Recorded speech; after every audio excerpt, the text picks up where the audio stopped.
Claims. All callers to the program indemnify straight talk from all claims. Offensive, defamatory, or unlawful content will not be tolerated. Be a part of the conversation by calling 745-2626. Now, here's Straight Talk with Austin and Ellio on Bobo 103.1. And hello, K-Man, and welcome to another episode of Straight Talk here on Bobo 103.1 FM. We're your host, Austin Harris. And I'm Ellio Solomon, and welcome to Straight Talk, home for those who love to think. How are you today, Mr. Harris? I am well today, Mr. Solomon, especially since, despite a rather warm start to the day, the warm morning, lunchtime was, again, another blistery hot afternoon, but it all got made up for with the afternoon showers that greeted me on my way to work this evening. So I'm a happy camper for the rain, and it didn't rain for like 5 minutes, but it actually was a bit of a downpour. It rained, I think. I noticed it on the Linford Pearson highways when it first started, but it carried itself forward all the way up past northward, and then all the way back down again. Continued on the Linford Pearson highway on to Denham-Thompson. And there's that Denham Thompson again. That Denham again. And then it stopped short. And I found out what the name of that road that leads past the four-way stop past J. Scott. That's Thomas Russell Way. Go to Thomas Russell. Yes. Again, you know. Well, funny you say that, because the day we had the discussion, I was looking, I noted what it was on my way home. Right. Yeah, it's like, okay, now I'll know. Me too. That's how I said, there it is. There's the sign. Fantastic. Yeah. So, yeah, Thomas Russell Way, I think the rain stopped just before you got to the traffic lights, but it was a nice downpour this afternoon, so I'm grateful for it. I'm glad you're happy. I am happy, and rumor has it that we might see some more rain this evening. Right, so that sounds great. In a little bit, we'll update the folks about that. But how was your day? Productive, doing my thing and seeing some progress. I love it. I'll send you pictures later on. Please do. Give you some update. Austin's like, do I need another picture? Of a cabinet? Of a closet? Stage 17. Actually, I've been giving you credit and props all week long, but I have to continue because, I just admire people who are good at their craft, whatever it may be, but in particular, persons who build things, by hand, obviously, which you do.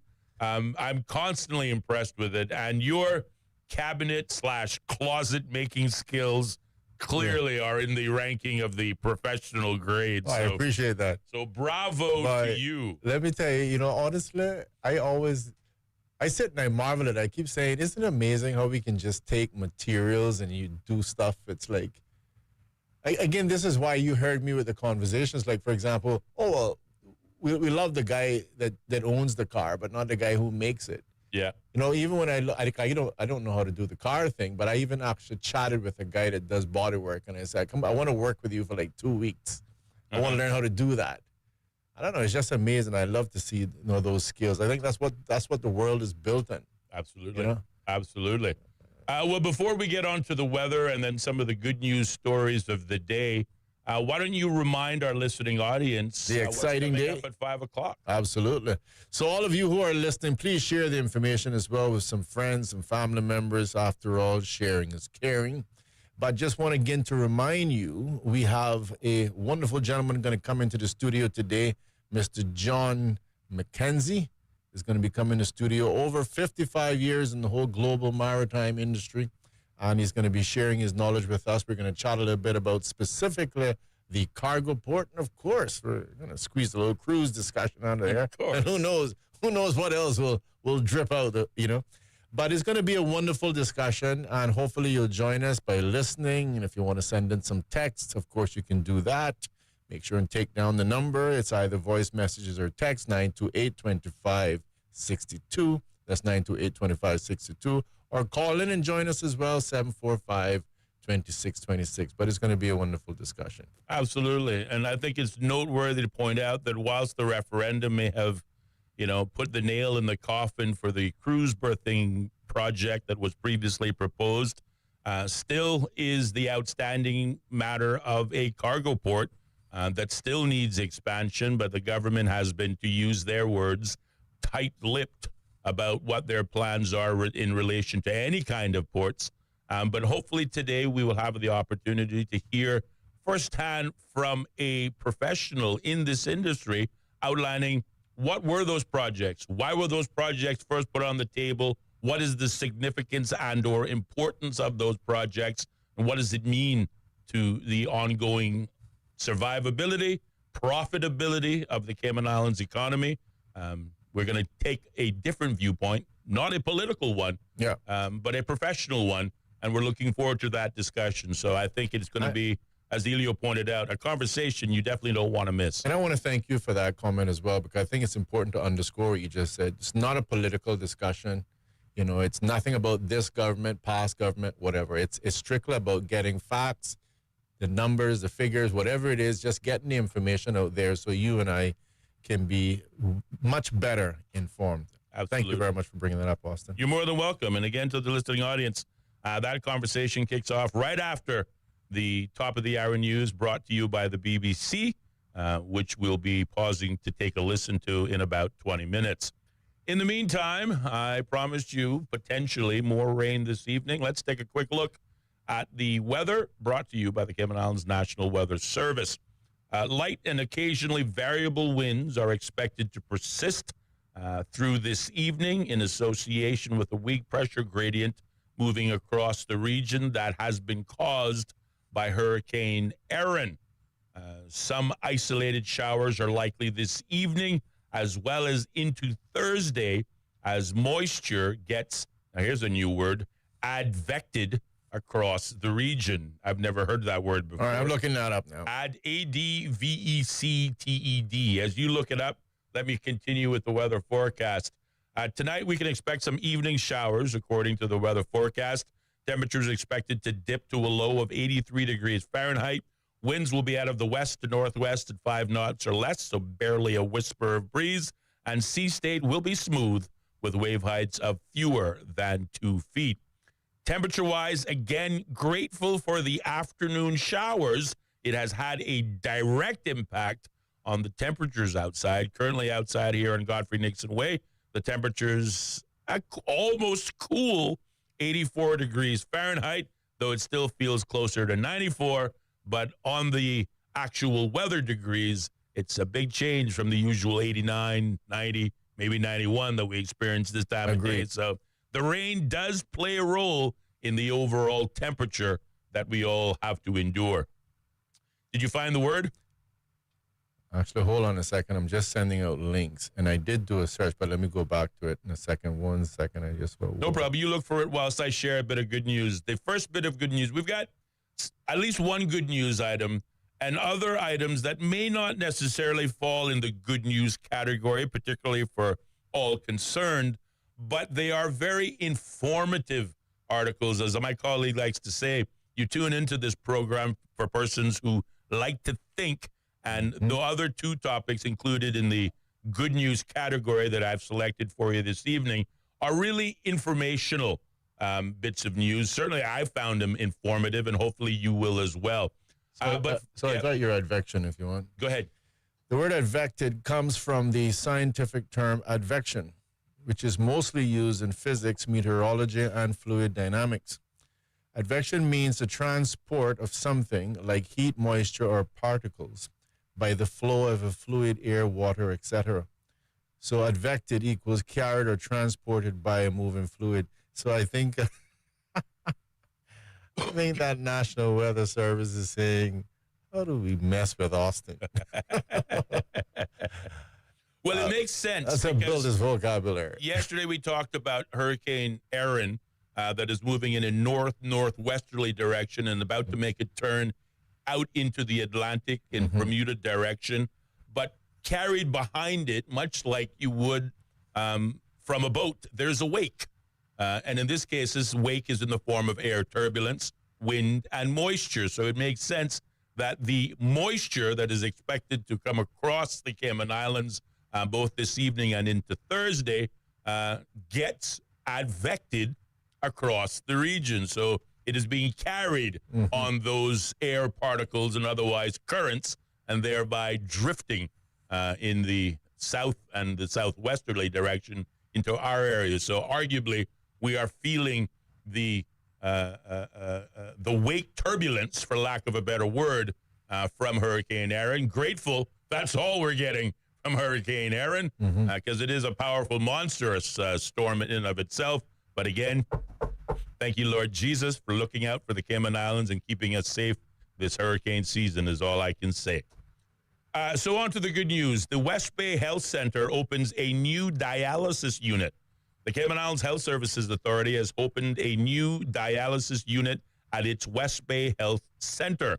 The unit, which started its operation in August, is equipped with 2 advanced B-Braun dialysis machines known for precision and efficiency, and offer 2 comfortable dialysis chairs for patients to enjoy whilst receiving their treatment. Qualified staff at the facility are certified in advanced cardiovascular life support, or ACLS, ensuring that patients receive the best possible care in the event of an emergency. Speaking at the opening of the unit, which took place on the 7th of August, acting CEO of the HSA, Dr. Delroy Jefferson, called it another significant step in the HSA's commitment to equitable access to care for all.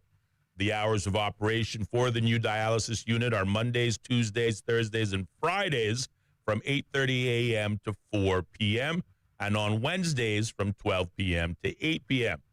The HSA operates the largest dialysis unit in the Cayman Islands, providing services to residents and visitors, including cruise passengers, who can also schedule visits ahead of their cruise arrival here in the Cayman Islands. I did not know that. The dialysis unit at the Anthony S. Eden Hospital can accommodate up to 13 dialysis patients at a time and dialysize an average of 33 to 39 patients per day. A dialysis chair is also available at the Faith Hospital in Cayman Brac for residents and visitors from the sister islands. For persons obviously wanting to reach out to the dialysis unit, or in particular wanting to schedule your next treatment, you can do so by telephone at 244-2624 or 244-2679.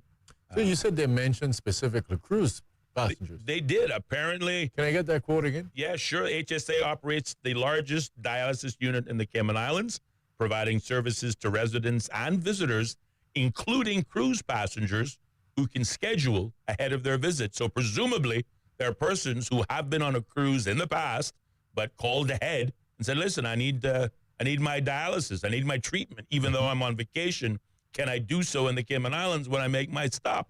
And apparently they can if they schedule ahead of time. And they come in, arrive on the cruise ship, go into the center, get their treatment, get back on the boat, and party hardy like it's 1999 all over again. 1999. No, I mean, again, it just goes to show you, whether it's cruise or otherwise, there's opportunities. You know, there's financial opportunities there, because that's something in itself to market. And the more and more people know about that, the more they'll be lined up. No, you're absolutely right. And as long as it can be managed in a way that, you know, the poor common folk here, the Caymanians, can actually get access to it, yes, that works good. I am particularly proud, and we're both old enough to remember a time when healthcare, let's call it what it was, wasn't the greatest, and it certainly didn't embody trust and confidence. When we were growing up, if you got sick, gravely sick, you know, if you could afford it, you went somewhere else for treatment. But those days are thankfully behind us. Not only have we seen the HSA and others stepping up the level of healthcare in the Cayman Islands, but arguably the level of healthcare has been stepped up a notch as a direct result of competition. And that, again, is, I think, can be attributed to the introduction of Health City coming to the Cayman Islands in the first place. There were, you know, people had a lot to say about Health City when they first came on the scene. But one thing is for certain, competition has continued to prove to be a good thing. When competition enters any industry, any arena, then the surrounding service providers naturally step up their game. Otherwise, they get overrun. And certainly the HSA, not wanting to be, left playing second fiddle, they stepped up their game several notches when Health City first came on the scene. Likewise, we see the improvements that have been made through Doctors Hospital. Originally, this was the Christy Tomlinson Hospital. They went through some changes. It became the Doctors Hospital. They, too, are a modern facility providing quality health care here in the Cayman Islands. And, of course, we've also read about other interested groups wanting to come to Cayman to establish tertiary care. So healthcare has grown in leaps and bounds here in the Cayman Islands, and that includes both the services provided by the Health Services Authority, now called the Anthony S. Eden Hospital, but likewise as a direct result of the introduction of Health City, and likewise that has also impacted Doctors Hospital. So now when you get sick in Cayman, whether it's a cough, a cold, a sneeze, or something a bit more serious, you don't have to go anywhere. You just have to take a little drive.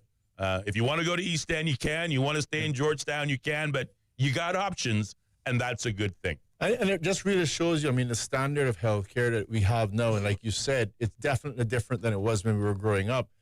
But again, whether it's going to be the visitor coming on the aircraft or whether it's going to be on a ship, it's a big comfort when you know you're going to somewhere that I'm a diabetic, don't have to worry. I know I can do the dialysis there or whatever else it is that you need medically. Just think about the stress that removes for you on vacation. Absolutely. And that makes it that's a prime place where I want to go on my vacation. That's right. Cayman is not considered third world anymore, Correct. But arguably first world in more areas other than just financial services. So that's great news for the Cayman Islands. And, well, if you live here, call Cayman home. You can take a moment to pat yourself on the back and say, yeah, I live there.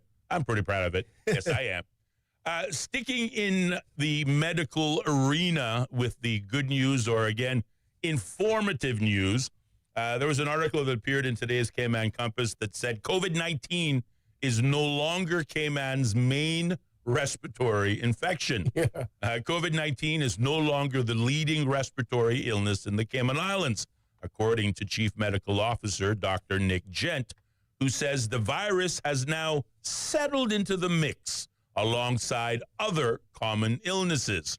He goes on to say, we do see occasional cases of COVID, but we don't routinely test for it because it's no longer the most common respiratory virus infection that we see, stressing that when doctors see patients with respiratory infections, it could be due to one of 4 or maybe even 5 different causes. According to Gent, the most common respiratory infections in the Cayman Islands right now are the cold viruses, particularly the rhinoviruses, which typically cause mild colds, and the influenza viruses, such as influenza A, which is typical during the flu season, which can cause more severe illnesses and complications. These are driving the seasonal spikes in illnesses, particularly as children begin to return to school. And that's about to happen next week again. So we might see an increase in the flu or the cold or otherwise, but it is par for the course. It is that time of the year. But COVID is now only the 3rd or 4th most frequent cause of respiratory illness in the Cayman Islands, Gent said, adding that most cases tend to be mild. Hospitalizations for COVID are rare, with only 1 or 2 patients a month, often discovered incidentally when someone is admitted for other reasons. So again, it's amazing how we've turned a major corner. There was a time when COVID, the pandemic, had all of us frightened out of our minds, didn't know whether to go outside, couldn't socialize, didn't know if we caught it, if it was a death sentence, particularly if you were an elderly person. Could it mean, you're going to die as a result of it? We just didn't know. And remember how COVID shut down not only our little piece of paradise, but arguably the rest of the world. Mm-hmm. Now, COVID has, again, to use Dr. Gent's words, settled into the mix amongst the other viruses that we see, and it's no longer the predominant concern when persons, present themselves with with respiratory illnesses of some kind. I think that's encouraging.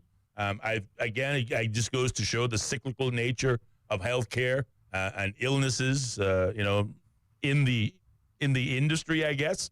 And nice to know that COVID-19 is no longer the boogeyman that it once was here in the Cayman Islands and arguably across the world. So that's, again, whether you want to call it good news or bad news, I think it's very informative news. And for those of you who like to think, it's right up your alley. And last but not least, this one, again, is for any working professional, but certainly someone who follows perhaps the labor laws in this country, wanting to know what your rights are.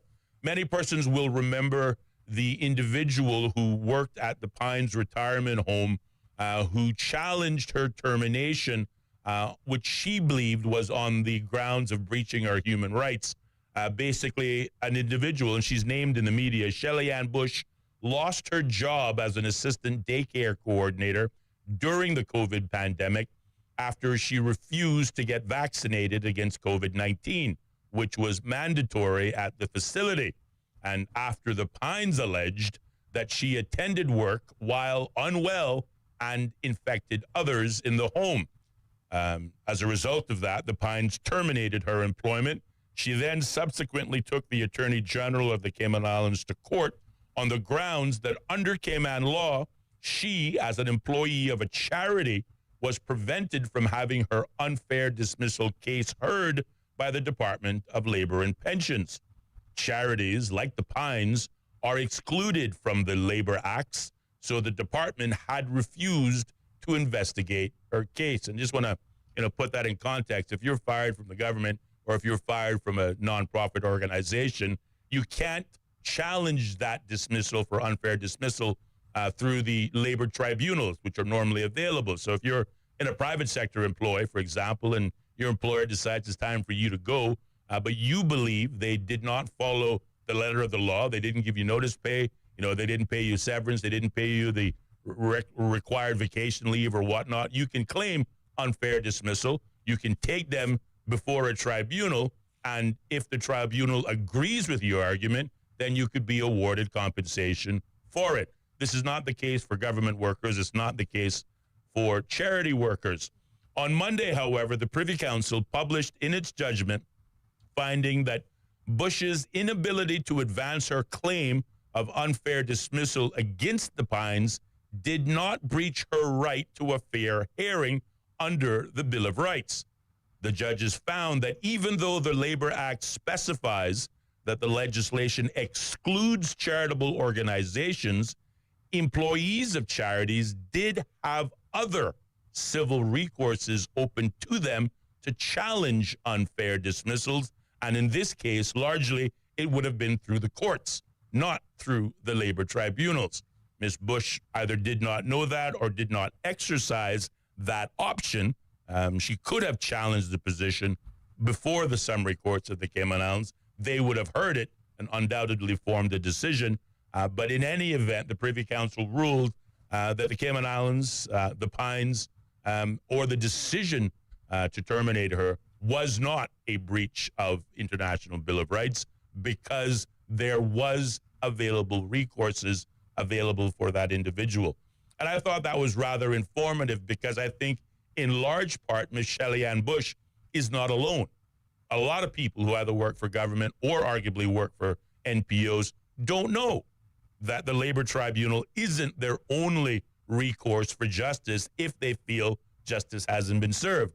The courts provide these services. Most people think of the courts as, well, if you've done something wrong, if you've been brought up on either a civil or a criminal offense, that is only the place for the courts to have sort of authority. But the Privy Council laid it out crystal clear, saying that in these events, even employment disputes, the courts do serve a form or an avenue for you to express your concern and to have it addressed. Well, I think this is a discussion we should definitely have. I remember writing an article in this exact same thing a few weeks, if not months ago.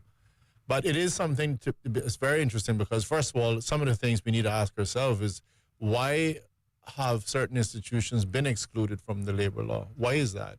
What was it supposed to serve? and what are the ramifications of that. And they're significant. I remember before that the labor law basically said that everyone has to meet this standard. You can go above it, but you have to have at the floor minimum the standard of the employment law. So it's interesting for us we need to look and see what is the reason for the exclusion and what all those exclusions actually mean at the end of the day. And yes, we can talk about the courts as a recourse in terms of remedy, but there's a cost there. The arbitration that takes place with respect to the labor law is free to the employee. We know already the employer typically has the advantage. And now if you take your employer to court, well, from a civil perspective, if you lose, and it's just about subjectivity, arguably, of who gets 51%, who determines who wins in the minds of someone, and you lose, well, you pay costs. That's a very good observation. And so it is putting employees at a very unfair disadvantage, and one has to really say, has all the ramifications been truly considered? So it's a discussion I think we should have. I'm going to make a note of that. Fully agree with you, and it is a discussion we will have, just not today. 59 minutes now past the hour, 4 o'clock. We're going to pause, take a short commercial break, check in with our news, but keep it locked. An even better conversation starts when we come back. Next. Bobo. How can we understand the world better? The BBC World Service is a window onto the wider world. The vantage point from which to survey a new horizon. News, reports, and analysis from around the world. Stories we think matter. Different people from different societies. We get to the heart of global issues. News, stories, and global perspectives from the BBC World Service. The home of the BBC World Service. This is Bobo FM. The BBC is the world's most trusted news source. And Bobo 103.1 is where you'll find the BBC World Service. BBC News. The world news from the BBC. And the home of Cayman's most listened to top shows. That's right, folks. Everyone is telling their mama about the cold hard truth. And welcome to Straight Talk. I'm your host, Austin Harris. And I'm Ellio Solomon. Across Cayman, on FM, online, and on your smart speaker. This is Bobo 103.1. Welcome to our newsroom here in central London. We place ourselves here at a little desk right in the thick of things. OS from the BBC. We can catch the very latest news from our colleagues, not just in this enormous room, but also from our colleagues around the world. I'm in the room where they're treating children. This is a combat zone. The situation after the typhoon is very complicated. It was a very tense situation. OS from the BBC. The home of the BBC World Service. This is Bobo FM. This is Bobo 103.1, powered by Health Services Authority. At Health Services Authority, they are committed to caring for you. They are Cayman's largest and longest-standing healthcare provider, offering the most comprehensive range of inpatient, outpatient, and public health services at 9 different locations across all 3 islands. Across Cayman on 103.1 FM, online, and on your smart speaker. The home of the BBC World Service. This is Bobo 103.1.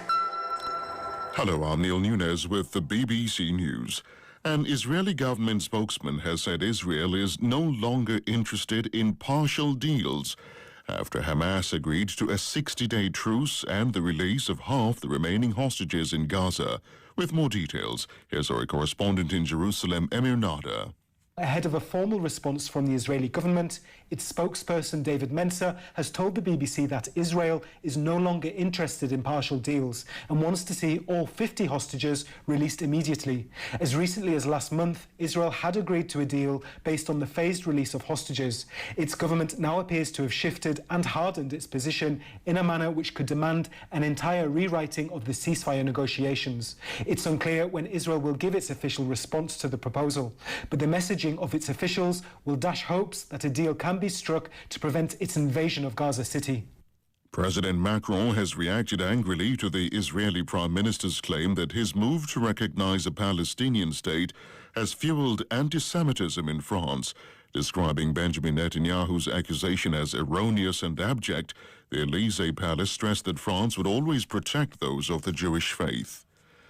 The White House says U.S. officials are coordinating with Ukraine's European allies while talking to Kyiv and Moscow to flesh out potential security guarantees as part of a peace deal.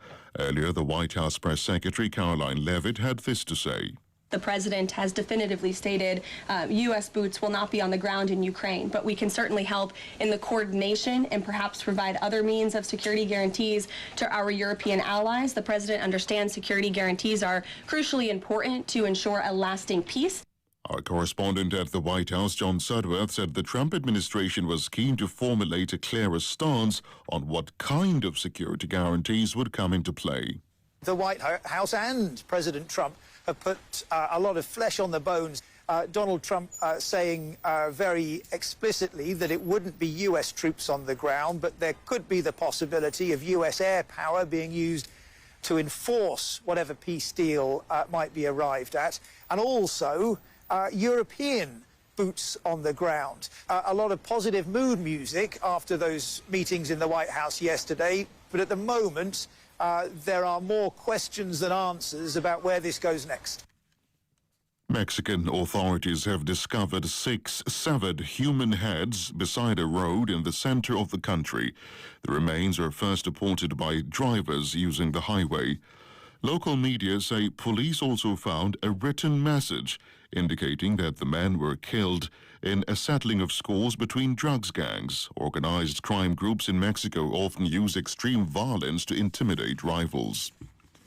BBC News. The Constitutional Court in Peru has suspended all investigations into President Dina Boluarte until her term ends next July. The president, whose approval ratings are at rock bottom, was being probed for her role in the deaths of dozens of protesters after she came to power in 2022. The authorities in western Afghanistan say a bus crash has killed at least 73 people, including 17 children. They said the vehicle hit a truck and a motorcycle after veering off the road in Herat province. India says it's conveyed its concerns to China about a mega dam being built on a river that runs through Tibet and India. Delhi said the dam along the Yarlung-Tsangbo, known as the Brahmaputra in India, would have implications for states lying downstream. The issue was raised during a meeting with the visiting Chinese Foreign Minister Wang Yi in Delhi. More from Anbarasa Rajan. China has started constructing what will be the world's largest hydropower dam in Tibet that could have a serious impact on millions of people downstream in India and Bangladesh. Once built, it could dwarf the record-breaking Three Gorges Dam on the Yangtze River in central China. In July, a senior Indian official said Beijing would have the ability to control the flow of water into the rivers in the region. China says the dam will help address increasing power demand without having a major effect on water supplies or the environment downstream. New guidelines on immigration to the United States say anti-American views, including those expressed on social media, will be taken into account when granting admission to the country. U.S. Citizenship and Immigration Services said America's benefits should not be extended to those who despise the United States. BBC World News. The views and opinions expressed on Straight Talk with Austin and Ellio do not necessarily reflect or represent the views of Stingray Media, its staff, or contributors. Callers to the program accept full responsibility for the views expressed. The show host and affiliates are not liable for any statements made or any harm claimed. All callers to the program indemnify Straight Talk from all claims. Offensive, defamatory, or unlawful content will not be tolerated. Be a part of the conversation by calling 745-2626. Now, here's Straight Talk with Austin and Ellio on Bobo 103.1. And welcome back, K-Man, to more Straight Talk here on Bobo 103.1 FM and simulcasting live over YouTube and Facebook with the key search words Straight Talk Radio Show. We're your hosts, Ellio Solomon, myself, Austin Harris. And for those of you who are tuned in, particularly as you make your evening commute home, now is the part where I tell you to make sure your seatbelts are securely fastened and you settle back into your seats, very comfortable, for you are about to receive a education unlike any you have received in the past as it relates to why are Cayman's ports, whether it be cargo or cruise ports, important, if not absolutely essential to our economic survival. And you're going to hear about it as we mentioned earlier on, not in a political context, not pointing fingers at one team or the other, one color or the other, one minister or the other, but from an industry professional with over 50 years experience in this arena. So certainly in terms of an expert opinion, we certainly can't do much better than the guests that we have in store and lined up to begin right now. And with that, I will hand it over to my colleague, who I will admit, he facilitated and went out of his way to make this conversation happen. So as such, he has all rights to introduce our guest to our listening audience. Ellio? All right. Well, thank you very much, Mr. Harris. Greatly appreciate it. And, of course, we have in the studio none other than Mr. John Stuart McKenzie. Mr. McKenzie, welcome here to Straight Talk. Thank you, Ellio. All right. Well, again, I want to say that, again, I know you don't necessarily want all the accolades, but to stress to the listening public, you have over 52 years of global maritime, experience. And we want to talk a little bit today about cargo, and hopefully we'll have enough time to squeeze in some information about cruise as well. But let's start with the cargo. And I know that you probably want to give us a little bit of the historical context in terms of how did we all get into this whole port issue and why it's perhaps become controversial. I hand the floor to you. Okay. Well, just so the listeners know, I've been in Cayman for 40 years. So I've been here a long time. Yes, sir. And, originally, as most people know, the port was developed by Errol Bush's father, Berkeley Bush, in 76 and 77. Mm-hmm. And everybody said it was too big. We don't need this. And it was in the days when he built the port and finished it in 77. The actual warehouse was on the port. So the containers were unloaded on the port. The less than container load packages went into the warehouse. And everything was distributed from that little warehouse. Yes. And the port office was in front on the roadside. Yes. And I can remember, and there's still some original people at the Port Authority that remember this, that in the old port building, when there was a nor'wester, the waves and the water would come through the back door of the office and flood the office. I just want to attest to that for a moment because I felt a wave of nostalgia as you shared that history lesson. Yes. But my very first job, my very first real job probably occurred 1982, 83. My dad worked for MRCU. That meant he worked on the port.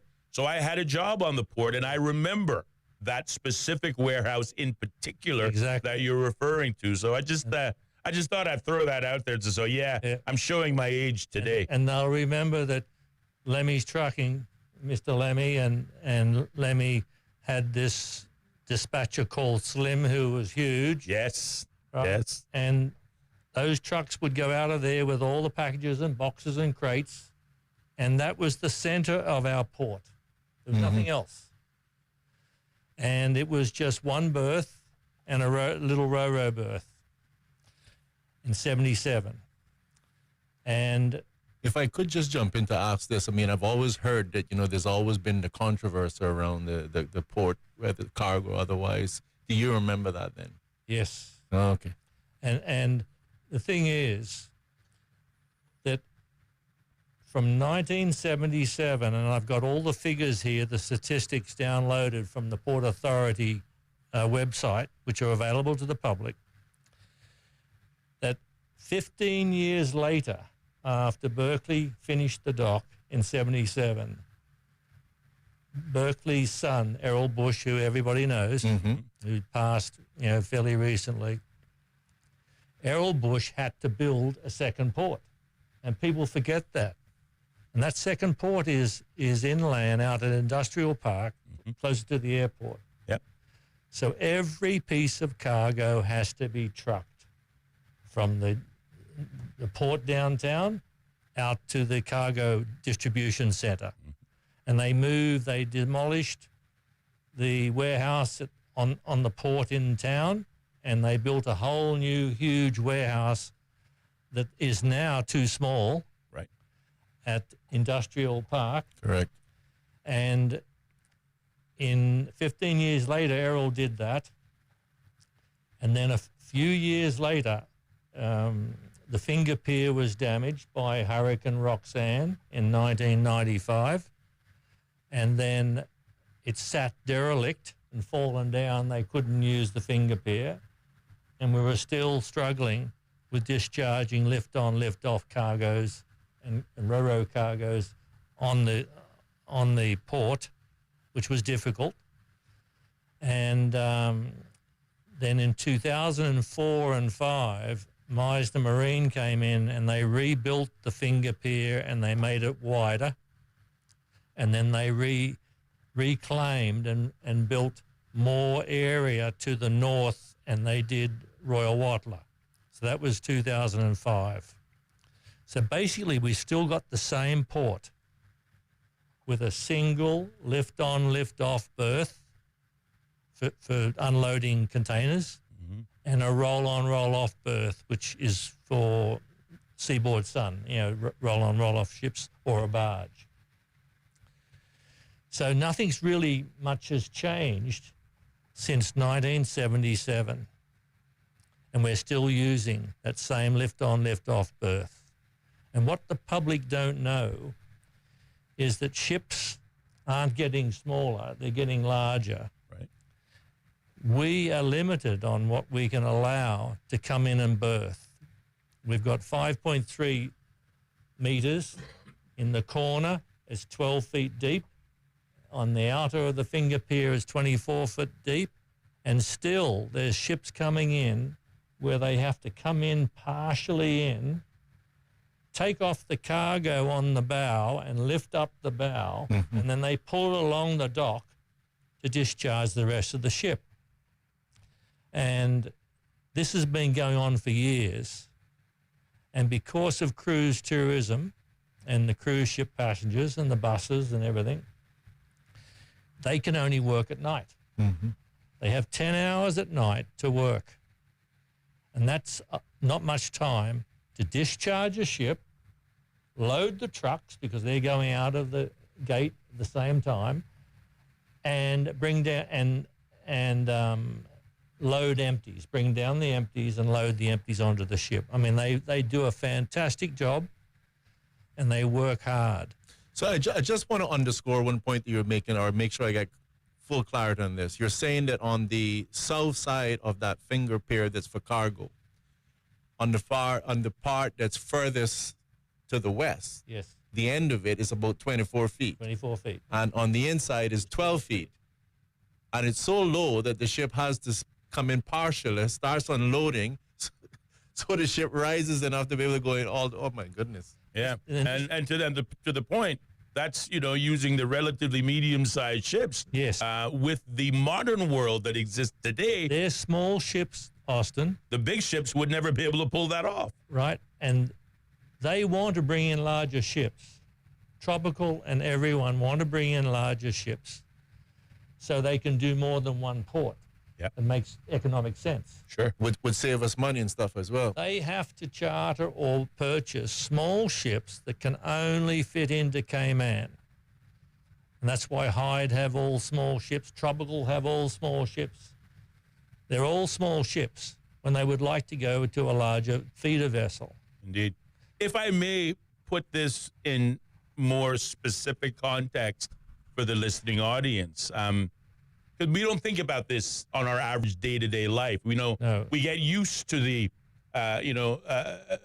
first world access to merchandise and goods, but we rarely think about where it comes from, and more importantly, how it gets here before it gets to ourselves.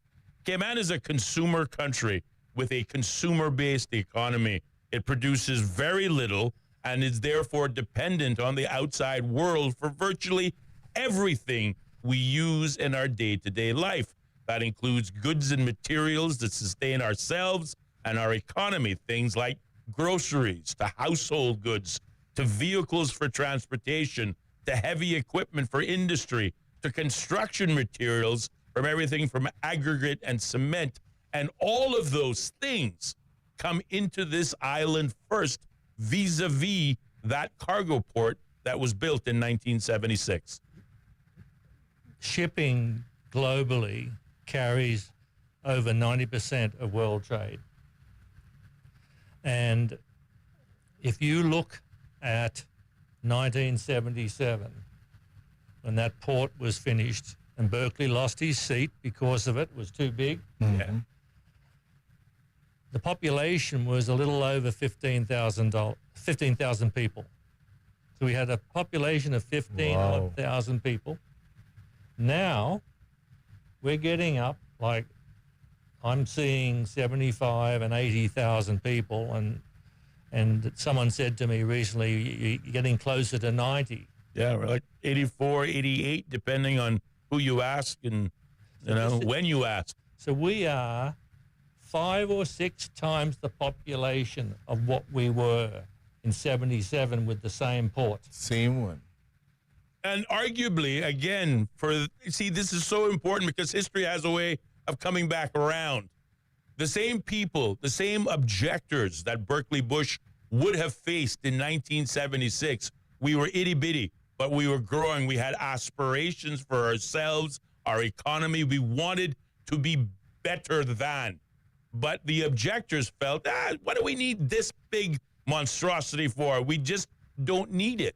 But had he not built it, we would not be where we are today with an economy that is arguably first world, that a financial services center that is arguably second to none, and a standard of life that cannot be compared to in the Caribbean region. And in Austin, our port facilities are the third worst in the whole entire Caribbean, and we're the most affluent country. Yes, right. And that's my point.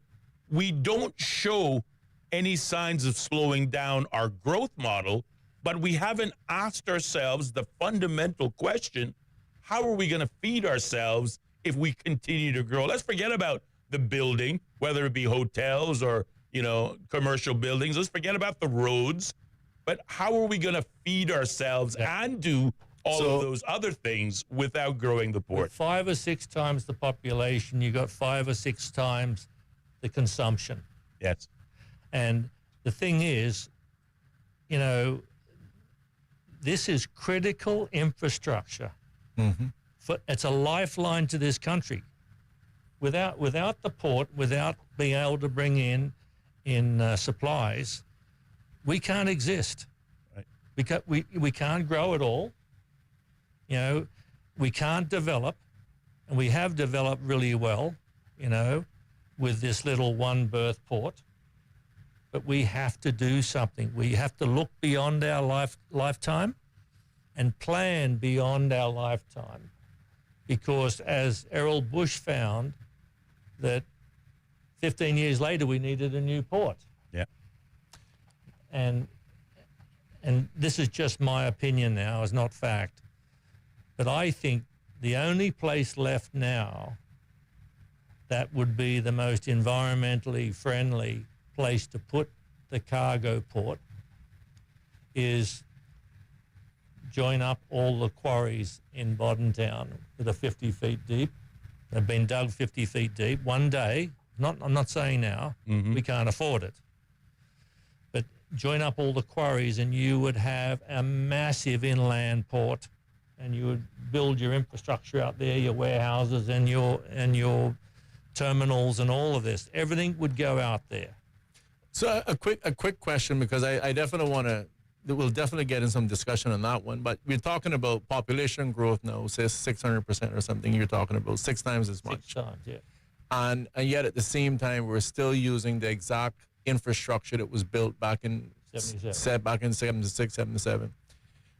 When do we reach full capacity with that? When do we get to a point where everything kind of just freezes up on us for one? And I don't know what the specific term is in the industry, but theoretically, you get to the capacity when you run out of days in the week. Now, we haven't quite run out of days in the week yet. Yeah. But you look at the port, and you all drive past the port every day. So if a ship isn't at the dock, there's a barge at the dock, or a cement ship at the dock. There's something at the dock most of the time. Well, it's slipping away from you. Here you go. Yeah, there's something berthed at the dock, you know, and we are running out of days in the week to have a ship. Now, the ships can only come in at night. And what people forget is cruise tourism. We don't have a large harbour, so we have very little space to anchor. Now, in wintertime, low season, there's places to anchor, you know, the cement ship out there or Kirk's aggregate ship or a barge or whatever. But in high season, when the cruise ships are in, there's no space in the harbour to do anchor, right? And all those ships have to run offshore all day long, waiting to be called in for a berth. And we have one berth. And they all want the berth. So... and that drives up the cost of the inventory, if you will, that is on that ship. It drives up the cost of everything because you can't just drift. Right. Because if you drift, the ship will roll. Right? You have to just cruise along into the wind or into the seas, the waves, to keep the ship stable so it doesn't... With the engines. Yeah, with the engines. So you're running engines all day, you're burning fossil fuels, and people don't see that. That's offshore every single day. Yes. You know, and it's absolutely the most important piece of critical infrastructure in this country. I want to stay on costs, but I want to take costs from the perspective of size.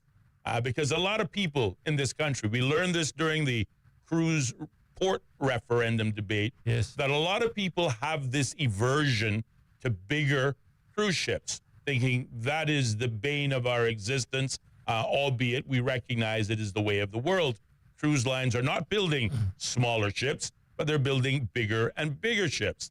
Likewise, in the cargo industry, as you just stated, you know, maybe 10 minutes ago, cargo container ship companies are not building smaller cargo vessels, but to the contrary, they're building larger vessels. Yes. And while some people have this vision of nostalgia in their heads that the Cayman Islands can stay little bitty, as the country song says, but still somehow find our goods and services that we need to sustain ourselves at an affordable level, are living in a dream world. Why is it in your mind, and I know the answer, but why is it that bigger cargo ships means cheaper prices at the shelves? Because you can carry, it's the economy of scale. You carry more cargo for the same or less amount of fuel. And I can tell you this from experience, that when I first went to sea as a young man, I went to sea with P&O, and we were on container ships and we were on cruise ships and that. And the size of ships, people want to try and control an industry and tell them what size ship they want for them to run in a ship, right? They don't have that control. The operator has the control, and I can tell you this, that since the late 60s and early 70s,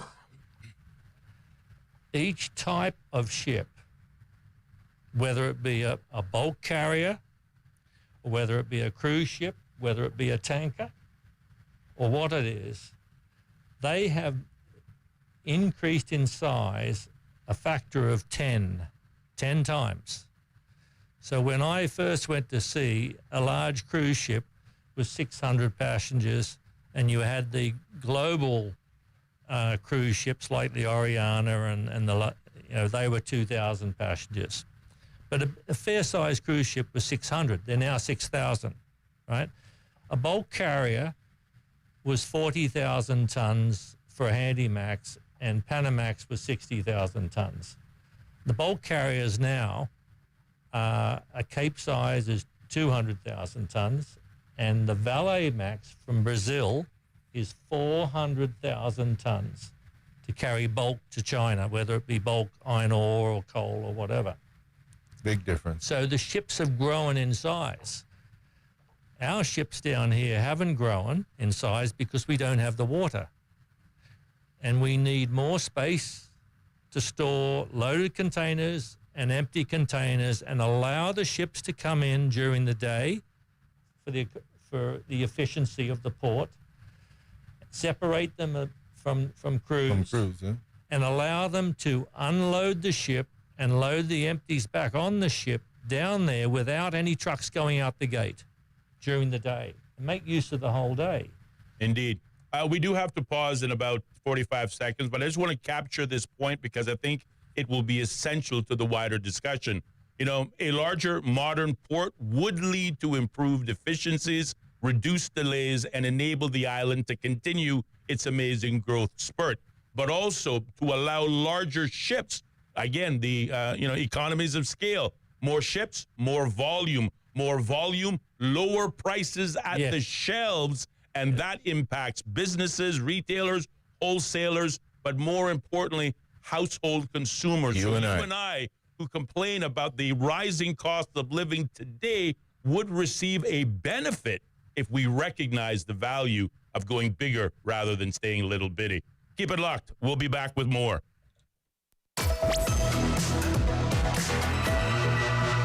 More Straight Talk with Austin and Ellio coming up. Be a part of the conversation by calling 745-2626. Bobo 103.1.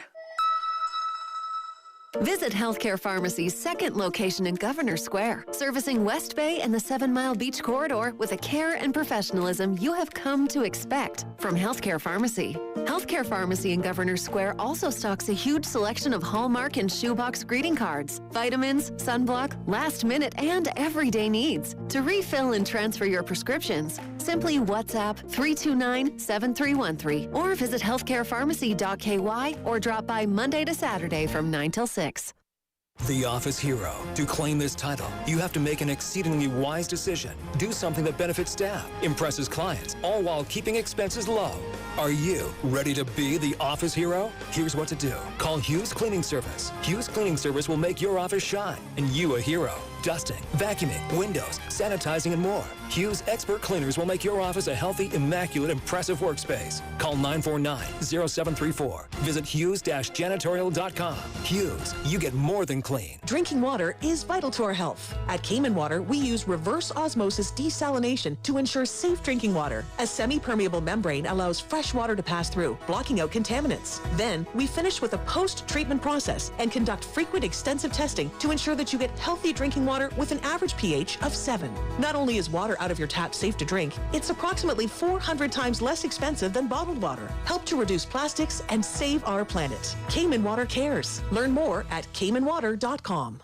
Cayman, Units is here, the island's newest move-in and storage solution. Our robot delivery system allows you to put your unit almost anywhere while providing level loading, uploading, and minimizing shifting. What's even better, no time constraints. Pack at your own pace for moving or store as long as you need. Short-term or long-term, at the home or on the job site. Units, fast, safe, and secure. Check us out at units.ky and be sure to follow us on Facebook and Instagram. Insurance matters. It gives you the confidence to live life as you should, knowing you're protected. As a leading local insurer for over 25 years, Island Heritage has a consistent track record of providing best-in-class customer service with quick and efficient claims processing. This means insurance you can rely on when you need it most. The Island Heritage Way. Visit us online at islandheritageinsurance.com today to learn more about our home, contents, motor, marine, and commercial insurance products. Go on and live your life. With Island Heritage, you can. When it comes to weekly meal prep, I trust Kirk Market to provide the best value for quality proteins. The butchers at Kirk Market are super helpful. They always slice my steaks perfectly. Kirk Market has everything I need for healthy and flavorful protein-packed meals. From lean cuts of CAB choice beef, tender CAB prime beef, the juiciest pork, and all-natural hormone-free poultry, to their seafood section with everything from fresh local snapper to omega-3 rich salmon. I choose Kirk Market for the highest quality proteins to support my healthy lifestyle. Kirk Market. Eat well, live well, and discover a world of choice. Across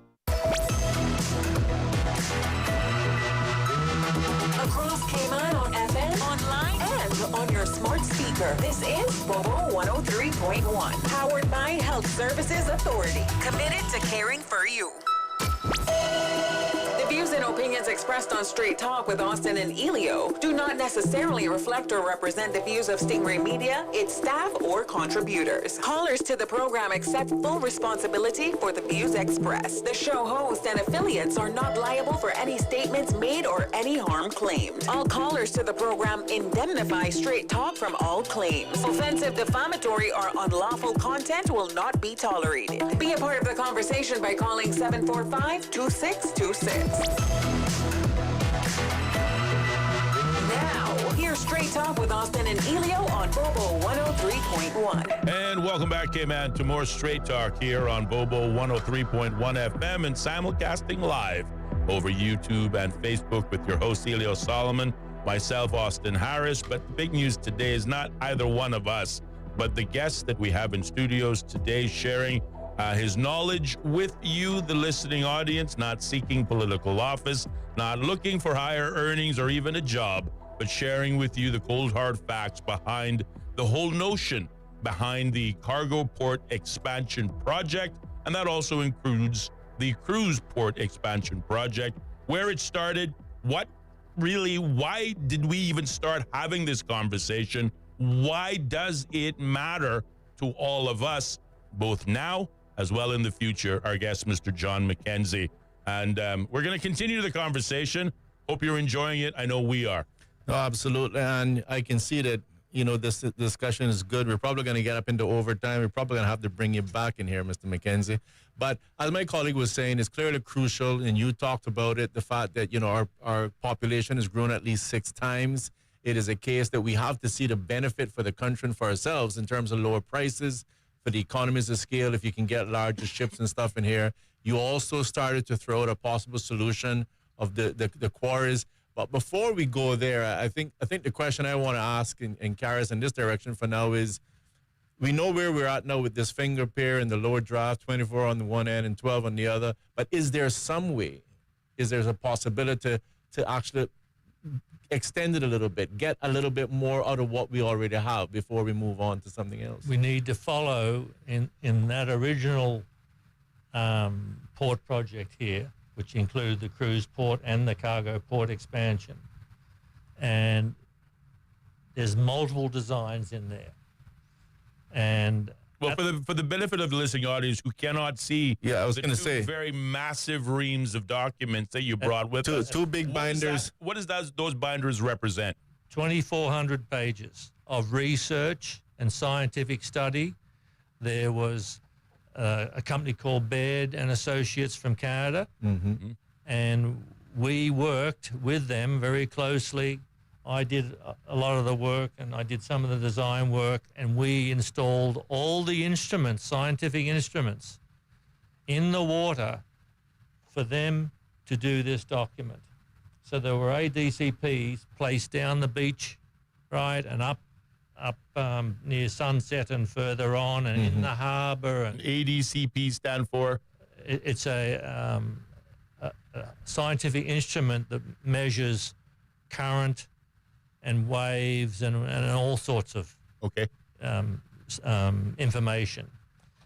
And I think that's where it's crucial here too, is that you're not just even reading this stuff, you were directly involved with it. Yeah. And just for clarity for those who can't, sorry, I guess nobody can see because it's off screen, we're looking at 2 big, huge binders. There's one missing, and it's about, each one of them about 5 inches thick. So you're not just talking about what you've read in there, you actually had the experience of doing it. So tell us from your experience what those documents are saying is possible interim solutions. Well, going back at a time of, I think it was GLF was the company. Correct me if I'm wrong. I remember that name. Sounds accurate. They're an Italian company. Right. And McKeever was involved and all those sort of things. I remember it. And they, back in those days, they had the port, the cruise port and the cargo port pushed to the north in the harbour, which affected coral in the harbour. Yeah. And when I got involved in this with Baird, I talked them into, and I explained why we have to move the port, the cargo port and any cruise port development, as far south as possible away from the coral in the harbour. And for the listeners, that was done. We avoided the coral. There was a little bit of coral directly off the port, which they knew about. I think that's a cheeseburger reef area or something like that. Am I correct? Something to the north there, anyway. No, it's further in near the hard pan. So you got a lot of sand there, and you got a lot of hard pan, and then you have these little outcrops of coral. So we got away from all the coral in the north, moved it south, and it was a great improvement.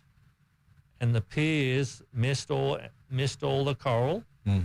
And all the piers are on piles, so the water flows under, and all the instrumentation that was installed in the harbour and up and down the beach and everything, the whole idea of it was to make sure that there was going to be no effect on 7 Mile Beach.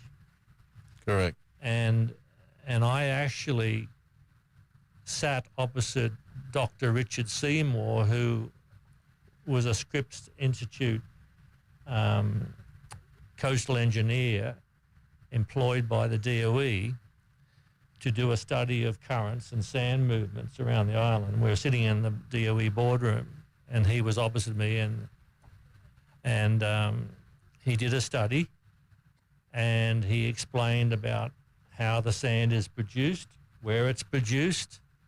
It's produced from mechanical erosion. It's produced by marine life, parrotfish. Correct. And it's produced by an algae.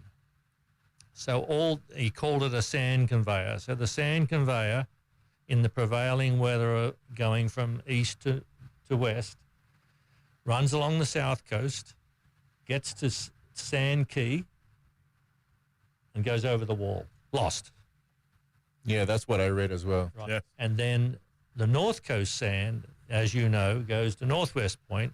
And he said to me, the only reason you have 7 Mile Beach on the lee coast of an island is because of nor'westers. Nor'westers bringing in the sand from the north coast. And some of that sand along the north coast goes into North Sound. You see it choking up a little. And there's no sand moving down south on the west coast, and there's no sand moving south to north either. And I can verify that because we do all the tankers on the island, and we do all the oil terminal work and oil tankers.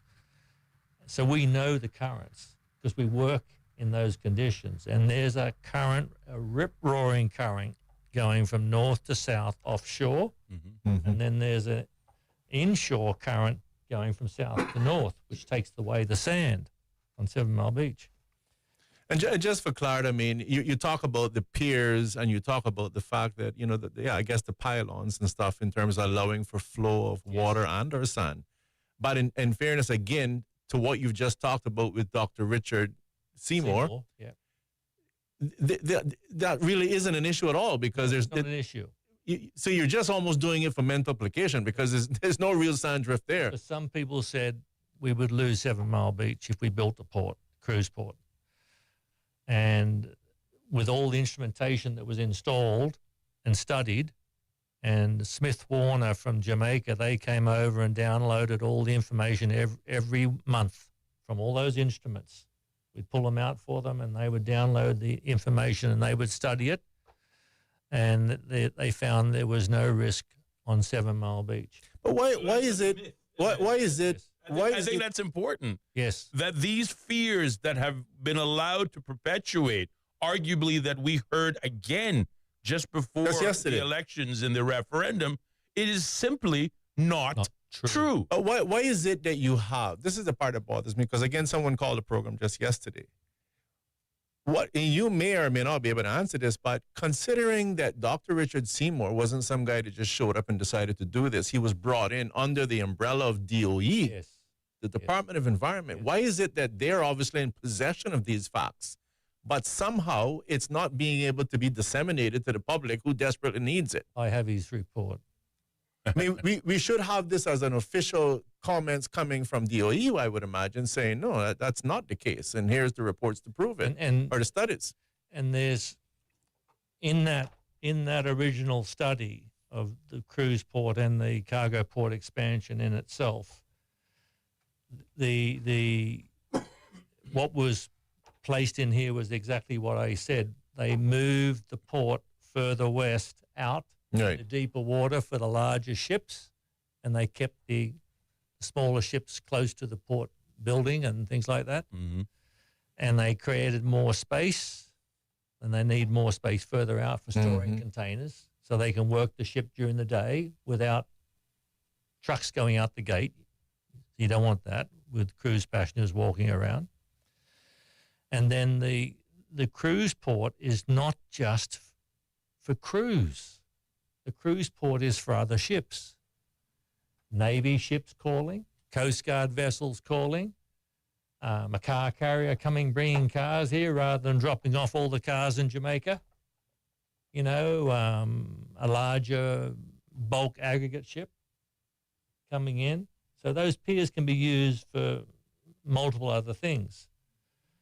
And with the cruise port, what a lot of people didn't understand is that it would open up the opportunity for cruise lines to base a ship or two here, and extend their cruising and go further out. Mm-hmm.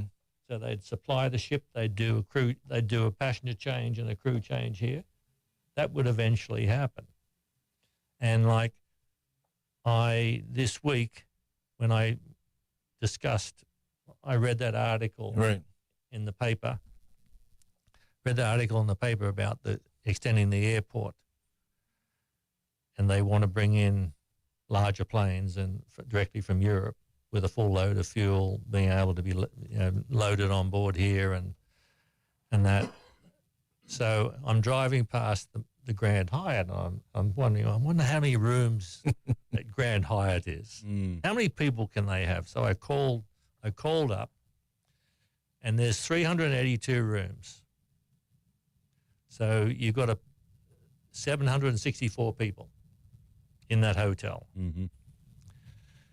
That's probably what? 2 plane loads. Do we have the hotel rooms to cater for all these stayover tourists? Capacity.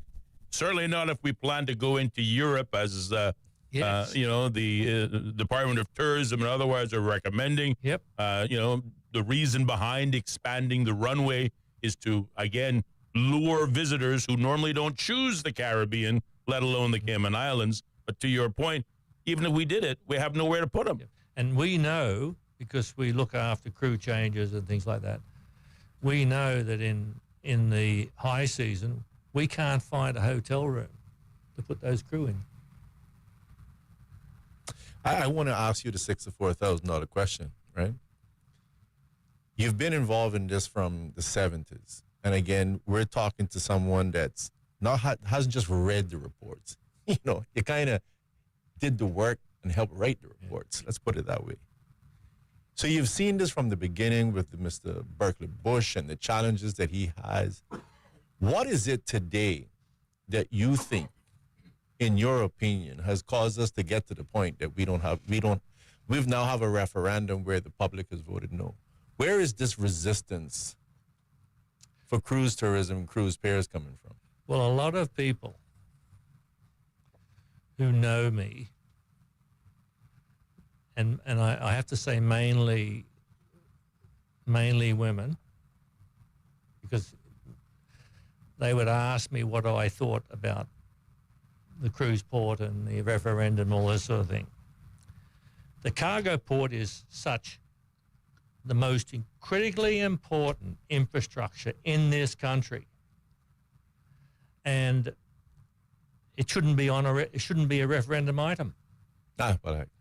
I completely agree. Are we going to put the airport on a referendum, or schools, or anything else on a referendum? Mm-hmm. No, it's critical infrastructure, and without building our infrastructure, we will go nowhere. We've built a lot of infrastructure already for the financial industry and the hotel industry, and that we have to keep going. And I mean, what if you build hotels, which is great, you're going to have to import labor, a lot of labor. Mm-hmm.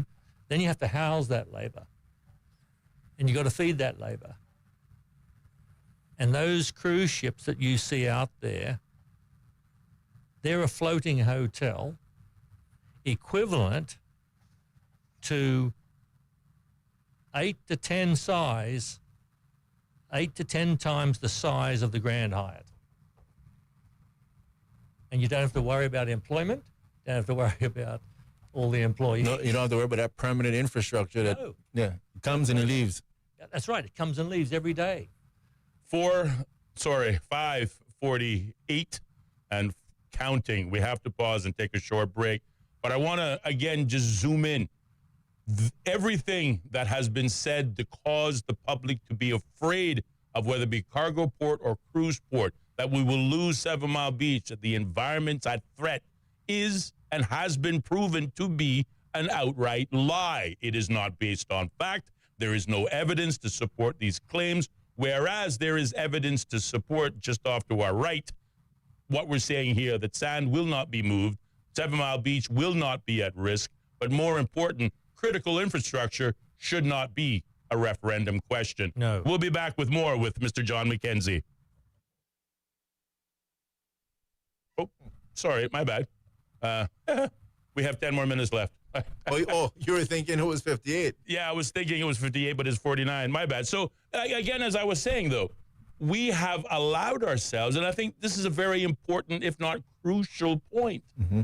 We have allowed people who have no experience, no learned knowledge in the environment and the risks of the environment to largely lead a public thought, as we saw in the referendum, to cause us to quash the notion of a cruise port and thereby reject its significant importance to our own economy, the people who earn a living off of it, but arguably the country itself who derives an economic benefit for it.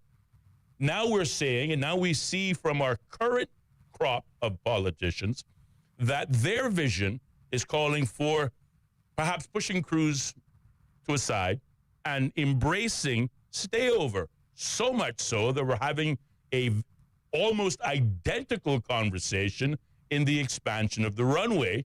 But again, just this week, we saw an article in the Compass that said, whilst there may have been a lot of talk of interest in, nonstop long-haul flights to the Cayman Islands, the question is, will people come?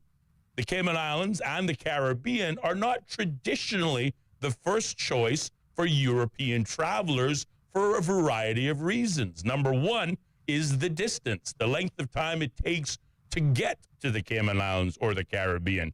In many cases, if you're coming from Germany, for example, the Netherlands, or anywhere else outside of the UK, you cannot get here through a single airplane ride, but multiple connections.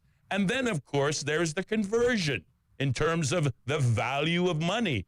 A visitor's dollar, what they earn in Europe, does not go as far as it would need to go for a vacation in the Caribbean, let alone the Cayman Islands. So why are we investing our future on visitors that traditionally have never come to this part of the world on a notion that if we build it, they will come? And then we add to it your fundamental point.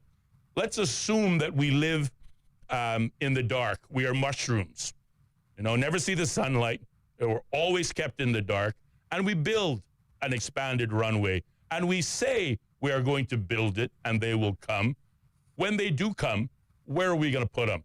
We don't have the hotel rooms to house persons that would otherwise expand our stayover tourism model. So again, who are we building for? And let's just add one final nail in that coffin. A port that we talk about that is the lifeline to our economy, that brings in the very aggregate and cement and construction materials that we need to build these new hotels, to add these new infrastructure, is very quickly approaching its end of life. Yes. So in that scenario, one has to ask the otherwise thinking populace, who is leading you blindly to believe facts that are simply not facts? The threat to the environment that has been perpetuated up until April 2025 is a lie. It is not based or rooted in any single fact. And my colleague asked the fundamental question.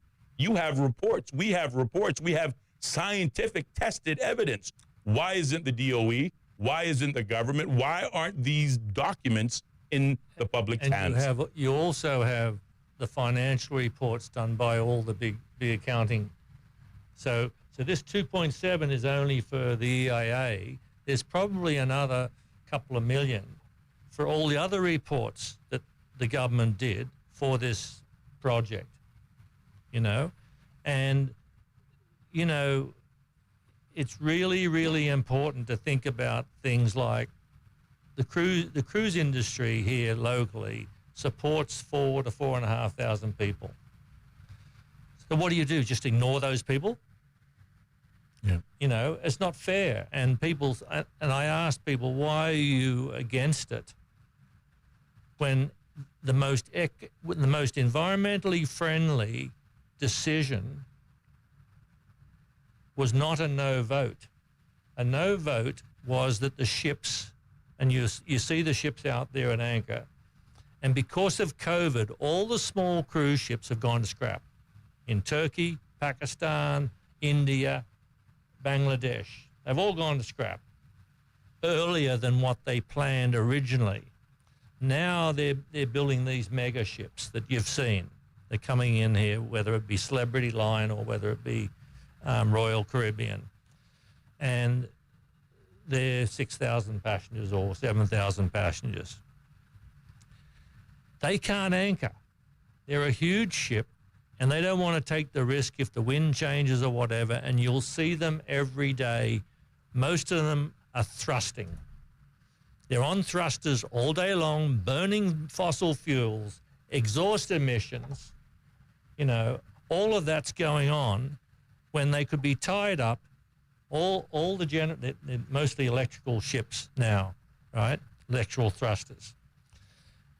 All the ships' engines are shut down except for hotel services. One generator for hotel services. So it's a huge saving in fossil fuels and emissions. So the environmentally friendly decision is give them a berth where they can shut down and be safe. And they want to stay on thrusters so they can safely and quickly leave if weather conditions change. And they have to consider that. Well, you see, I'm going to touch on this. I know that you mentioned earlier on that primarily some ladies chatted with you. But I'll tell you why this is very important to me, Mr. McKenzie, is that all of the facts and figures that you bring here today, the voluminous documents and stuff that you have, they all point to something very simple. And that is that there is absolutely nothing wrong scientifically with going ahead and building the piers. No. But we have had persons in the background that marketed and convinced a lot of people through fear-mongering that it is a problem. And I think that those persons are calling names, but the category needs to be identified because people need to know when they're being manipulated. And one of the things that I mentioned is the fact that I know of persons who were on chat, and again, a lot of these are persons who have come here, foreign ladies who are now Caymanians, who have been out there actively campaigning and saying it does not matter what facts and figures you bring, we are going to fight against piers because we want the Cayman Islands to be the way we found it, when we retired here. Have you heard that? Yes, I have heard exactly that. And some of those people have never been on a cruise ship. Some of those people have never been diving to know how much coral is involved and not involved. They aren't interested in coming down the port and seeing the challenges they have to deal with every day at the port authority, and they don't think about how the eggs and the milk get on the shelf at the supermarket. And, Woody Foster and the Fosters and the Kirk Connells, They work so hard to get those reefers off that ship as quickly as possible, and they're unloading them immediately, you know, to get the product on the shelves. Mm-hmm. And people forget how easy it is just to walk in there and everything's always there, how it gets there. And they do a great job, but we've still got a single lift-on, lift-off berth to handle one ship at a time. We should be working 2 or 3 ships, you know. Well, thank you. I thank you for that sentiment. And you see, it's always important, we feel, because we've been banging this drum for a while, but we feel it's important for people to hear it from someone else, and someone else of your background, of your experience. As Ellio pointed out, you didn't just read these reports, you helped write those reports. And much, if not all, of the fear-mongering that has been had on the subject of cargo expansion or cruise port expansion is, for lack of a better word, not to put too fine a point on it, but is an outright lie. Yes. It is not just a myth, it is an outright lie that we, the people, have allowed ourselves, convinced ourselves to believe to be a fact. When we come back, it's more than just us, because this fact and this belief has permeated to the government itself. When we come back, there's more. Bobo. BBC News. BBC News. World news from the BBC. Violent clashes. Thick black smoke. A tremendous legal victory. Crucial elections. Destructive wind. A search and recovery operation. A race against time. An imminent threat. Flying a drone over a rival team's training session. Whatever is happening, wherever it's happening, catch up with the latest news bulletins from the BBC.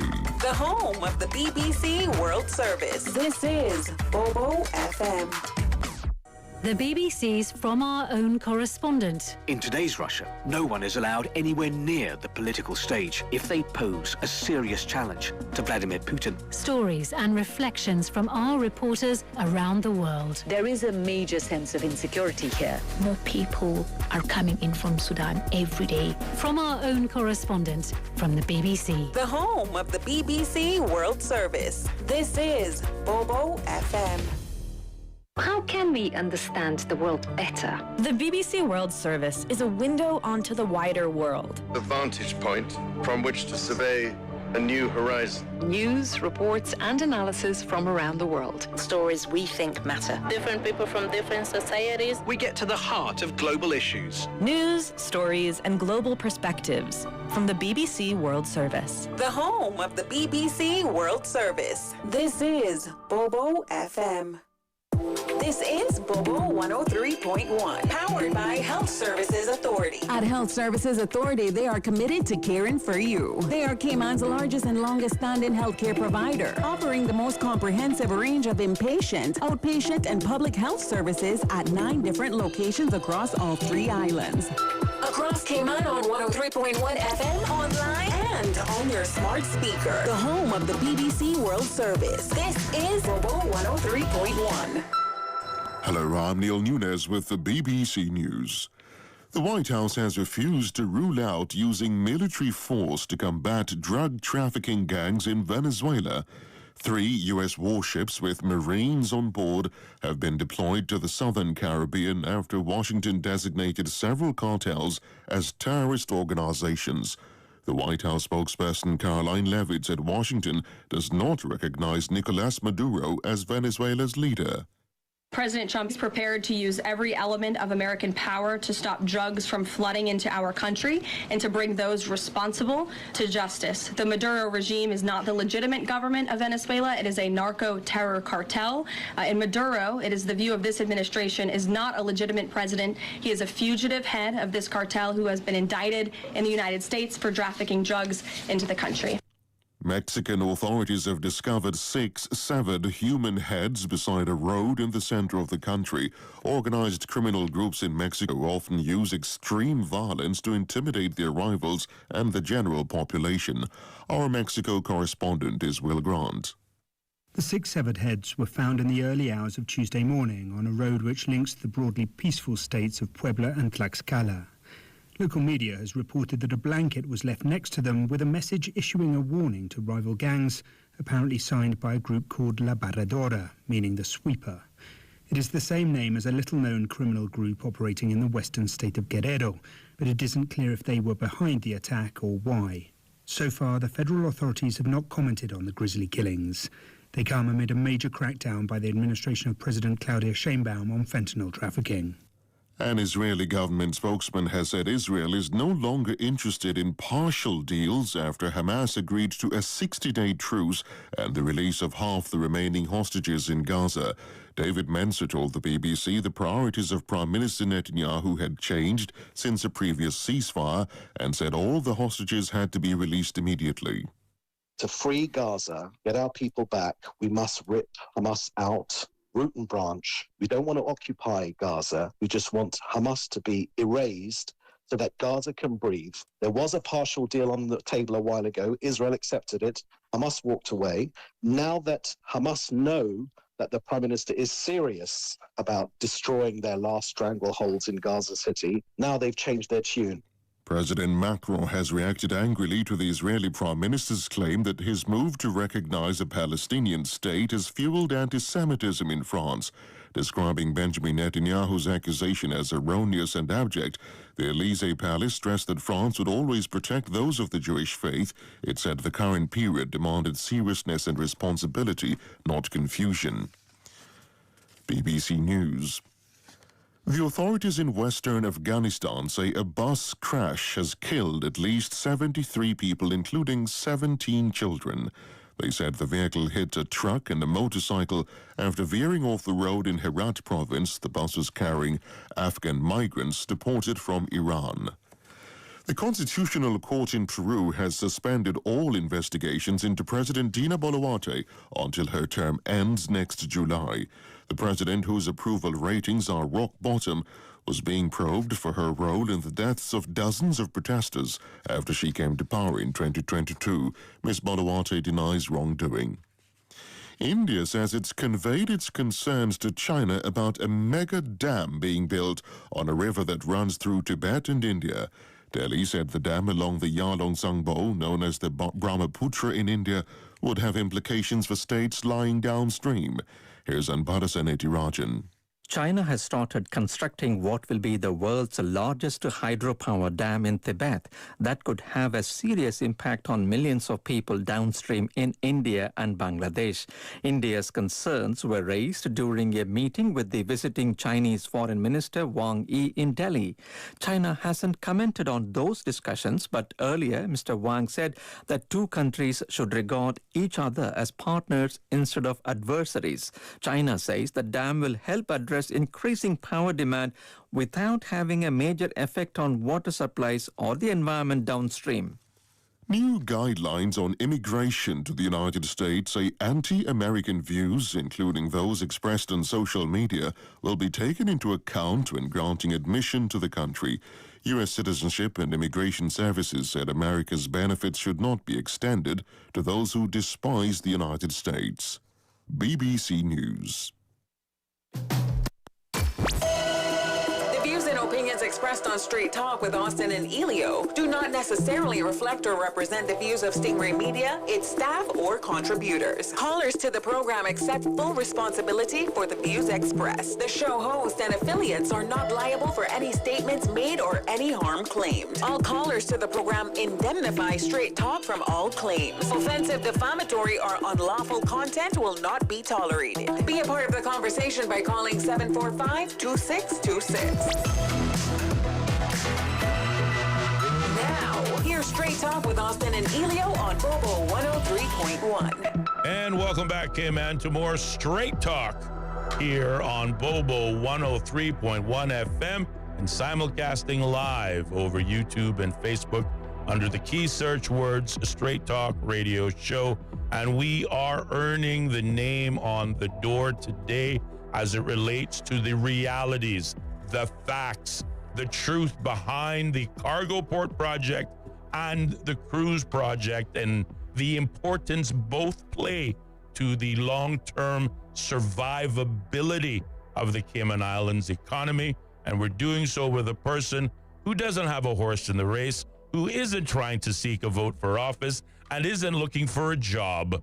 but he is simply saying what he has learned, what he has done as a profession for over 50 years. And we're talking about it here in the Cayman Islands. Mr. John McKenzie is our guest in studios.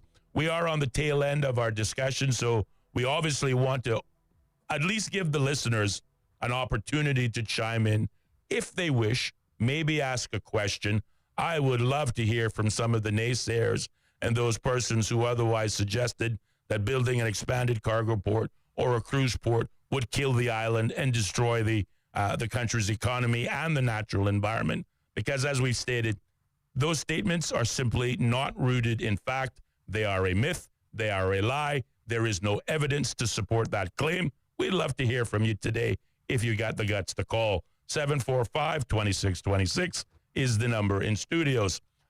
In the meantime, we're going to turn our attention to our WhatsApp line, a question that came in earlier. It says, Austin said that we don't export anything because we are a consumer country. I beg to differ. We export air every time a cargo ship leaves our port en route to South Florida, empty containers with air. And guess who pays that cost? We, the consumer, do. That is not efficiency. Having a larger port allows the shipping line to bring in larger vessels with more cargo from multiple ports and thereby sharing the cost amongst multiple ports, which benefit the consumer in lower shipping fees and ultimately lower consumer prices at the shelves. Mr. McKenzie, do you agree with this comment? I totally agree with it. And I can say this, that the Kirkconnells, who had the oldest, it was almost 100 years, shipping line in the Caribbean. And from 1896, they established Kirk Line. And I got involved, I bought a ship from them years ago and I took it down to Australia and ran it between Melbourne and Tasmania every night. And that's how I got, they asked me to come over here. But they ran all their ships to 2 ports. Sometimes they would squeeze in 3 in a week, and you're caught in a 7-day cycle. So the Kirk Express, which was a small roll-on, roll-off container carrier and trailer carrier, it would come here, it would Miami to Cayman Islands and would go to Haiti and load up with 809 program cargo out of Haiti, where they build peace goods and ship it back to the US, right?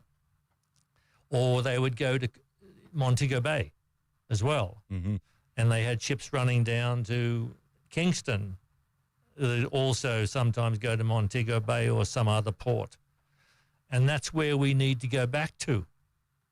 Not just little ships coming in here because it's shallow, and we're the 3rd worst port facilities in the whole Caribbean, next to Montserrat and Turks and Caicos. Wow.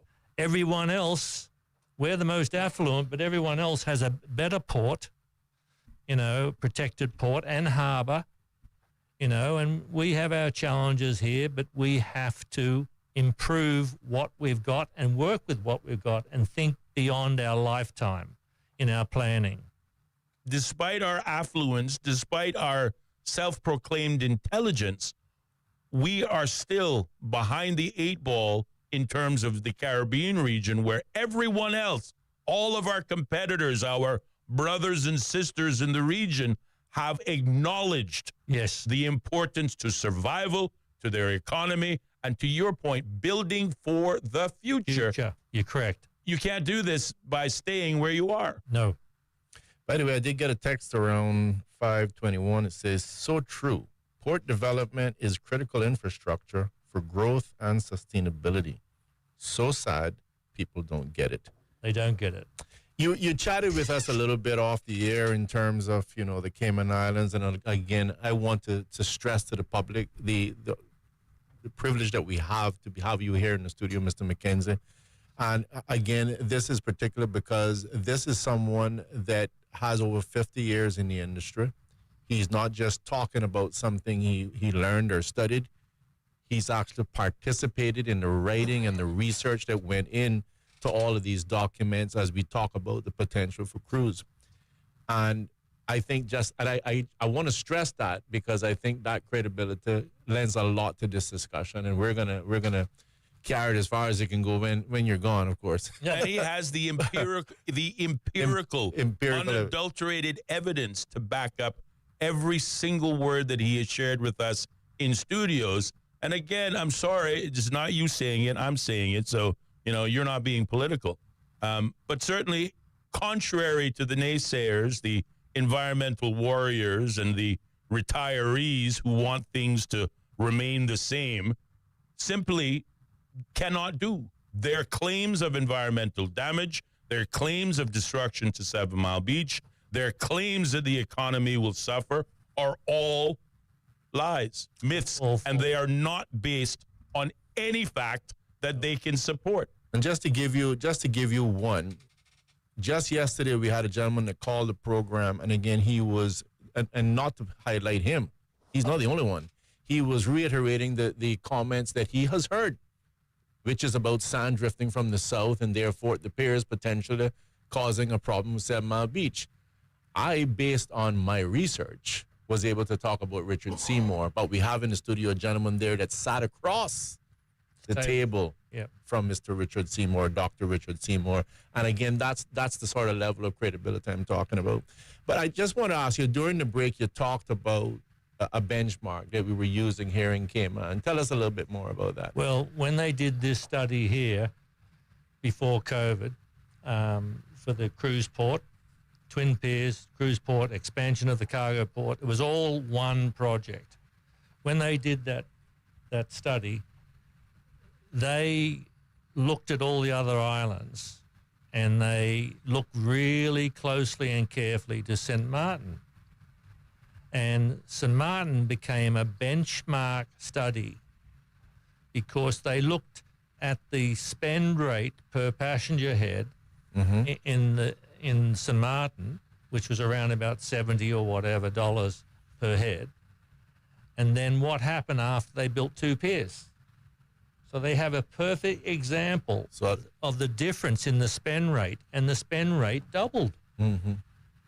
It doubled. And the thing is, you have piers, the people can stay on the island longer and they can spend more time on the island and buy more things, and they can eat or drink or whatever. Yeah. We've got to produce a better cruise experience other than standing in a line in the hot sun waiting to get back onto a tender. Yeah. And again, I want to just highlight, you talk about the spend time. I mean, it was about 3.8 hours I heard, and that can go as much as 5 or 6. But, one of the things you also mentioned, I just want to reiterate this, is the fact that the no vote was so horrible in my eyes, because here you talk about the Hyatt, and we got to understand that, just imagine 10 Hyatts. This is, and I love construction, don't get me wrong, but that's a monster building right opposite the Kentucky Fried next to the wharf. Huge building. Bear in mind that the cruise is bringing in pretty much 10 times that capacity. Yes. In one ship. In one ship. So one ship is 10 hotels. 10 hotels. But the difference is all of that infrastructure at the end of the day leaves, and we're left with beautiful water, sand, and the same island we had when they came. That's right. But you build 10 Hyatts, you got a totally different scene. So, it is just challenging to see the... again, it's unfortunate what we've witnessed in terms of the votes, but where do you think we go from here? I know you started talking about solutions. We talked about the interim possibilities of the extension of what we have on the leeward side, but you also alluded to some stuff on Bodden Town in terms of the... Well, I looked at Bodden the quarries years ago, right, and they reached 50 feet deep in their excavation for most quarries. There are some quarries that are shallower. There's nothing you can do with those quarries. There's absolutely nothing. They would make the perfect port. Safe, protected, perfect port. And you have to think out, like people don't think like a mariner thinks, because the mariner is thinking about weather and wind, prevailing wind, and sea conditions and all of this, and ship size. You look at what they have in Curacao, and it's probably one of the busiest ports in the whole entire Caribbean, Curacao, and it's inside a volcano, and every ship goes through town, the main town, and they have a floating bridge. They don't cut that off. They have a floating bridge and they move it in 5 minutes, and the ships go through and they close it back up. Now, you can do that with the local coastal road as well as having an inland bypass road. Mm-hmm. And that's the future. You know, I mean, by the time that happens, I'll probably be in the Pines or somewhere, you know. But that's the future. Pines are a fine box for us, Mr. That's the future only if our leaders can see past the ends of their own nose. So it's the future only if our leaders don't continue to allow themselves to be led blindly by the nose by persons who arguably aren't even from here. I'm going to say it what it is. They're just not from here, but they claim to have more claim to it than you and I. But one thing is for certain. Cayman is not showing any signs or indication of slowing down, getting smaller, staying little bitty. We're at population 84 or 88,000. Call it 90. And I'm just reminded of Berkeley Bush in 1976 and 1977 when he built the cargo port that we have today that has allowed us to reach the population of 84, 85, call it 90,000. At a time, the population was only 1,500. And they, too, had some of the same arguments. Why so big? That's a monstrosity. Who needs that? People that could not see the future. But thank God for people like Berkeley Bush who certainly saw the future way past his time and led us to where we are today. Because had he not done what he did, and yes, it cost him his political seat, but arguably it gave Cayman the future that is now today the present. How long are we going to allow ourselves to ignore our own history for the benefit of who? And what are they guiding us with? What evidence do they bring to the table other than their own opinions? And why do you, Caymanians, because it was Caymanians who voted in the referendum, continue to allow yourselves to be led blindly down a path that will ultimately lead to your destruction? That is the only question I ask. And again, this is not John McKenzie saying it. This is Austin Harris. And arguably Ellio, because I know Ellio and I share a brain. So he's thinking it. I'm just going to pick up on that another day when Mr. McKenzie is not here. But, you know, in terms of the solution that you talked about, clearly that, let's say that we were to go forward with something like that, that would take a period of time. How much? A long time. Take a significant amount of time. I want to hear from you how much time you think that will take in your professional view, and then just prior to that answer, tell us then how long it will take for us to have the interim solution over here on the leeward side, and how much time that will actually buy us as a country. Well, we need to buy time. Right? That's what I'm figuring. Get cargo away from cruise and get cargo out of town, right? And I think to be realistic, you need to buy about 30 years, right, to set it all up and work out east. The big plan. But I have to point this out to put it into perspective for people. In 1977, when they completed the new port that Berkeley Bush built, the total tons of cargo, now these figures are port figures, but they're a little off because they're not including other things like aggregate and fuel and things like that. Right. 34,000, let's call it 35,000 tons of cargo in 1977. And then today, last year, 2024, the cargo tonnage was 668,000. So we're headed to the 1 million tons, of cargo. How can we keep using the same one berth down the harbour, and we've grown that multiple of times. Are you saying, sorry, let me just make sure I get this right, 35,000 tons in 76, let's say, Yeah. to now 600 and something thousand? 668,000 tons. And that's an interesting number because, again, we talked about our population growth and the fact that, of course, that means at the same time the amount of, importation is growing, but our population growth has grown, let's say 600%, six times. 6 times. This Consumer country. This is a figure. Consumer-based economy. This is a figure way in excess of 600%. Yep. Yeah, I got to do the math on that. That's a significant amount. And these people who are against anything being done in our own harbour, and the harbour has been taken out of the marine park, which no harbour should be in a marine park. But, we've got a small harbour. We've got to live with what we've got, but we've got to make it efficient, and we've got to really think carefully about it to accommodate all the users and stakeholders in the port. And that includes both cruise and cargo.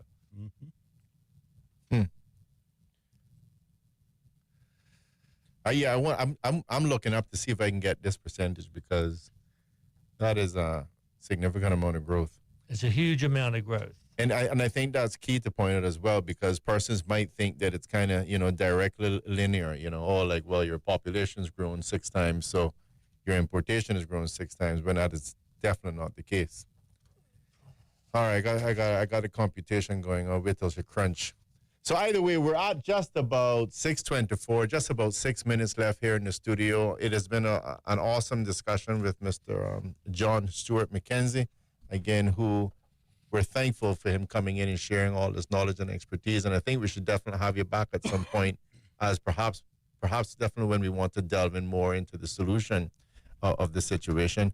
Did you give an exact time in terms of how long you think it would take in relation to the Bordentown solution? Well, what to do, cargo or do cargo and cruise, or? Well, I know you were talking specifically about cargo initially when you mentioned Bordentown, or somewhere out east. Well, Bordentown would take a long, long time, huge amount of time. But to extend the cargo port down here, to be able to do multiple vessels at once, not just one vessel. Mm-hmm. And be doing one vessel forever, while the other vessel waits. Yeah. We've got to have 2 or 3 vessels in, and they're all working together, and they can work during the day as well as the night. No trucking of cargo containers into inland port during the day because of cruise tourism, but at least we can discharge the ship and load the empties back and let the ship leave, and have some efficiencies at the cargo port. Yeah. We must do it. So just on the number, that's 17 times. So our population grew at about 6 times. Yeah. And these numbers would be a factor of 17 times, which is about 1,614% in terms of growth. And that's 668,000, which is in the port records. That total includes everything. It includes cement. It includes aggregate. It includes the fuel. Right. It includes the lot. And that's where we've grown to. And people need to understand it's not going to get any smaller. It's not going to get smaller. Yeah. And, when you go to the supermarket, everything's always there. They have to realize how difficult it is at the moment to get it there. And by the way, to your point as well, when you even talked about, our airport expansion, the question is on the airport expansion, you're talking about bringing planes from other places. Yep. But do we have the infrastructure to support it? You talked about hotels, but it's the same thing with respect to the port. Yep. That's going to create higher demand in terms of, the supermarkets, et cetera, as well. Yep. And do we have the infrastructure to support it? Well, I definitely don't know if my colleague has any questions, but if not, I definitely think I want to, wrap it up with you, Mr. John McKenzie. Do you have any questions? No, we have only time for Mr. McKenzie's closing comments. He's got a minute and 30 left. There you go. So I want to thank you very much for coming in the studio. Give you an opportunity for any closing comments and or remarks that you have, Mr. McKenzie. My closing comment is, again, I will repeat, this is the absolute most critical infrastructure, important infrastructure the country has. And it's our lifeline to our existence. How can you stop an expansion of the port when our lives rely on it? Existential project.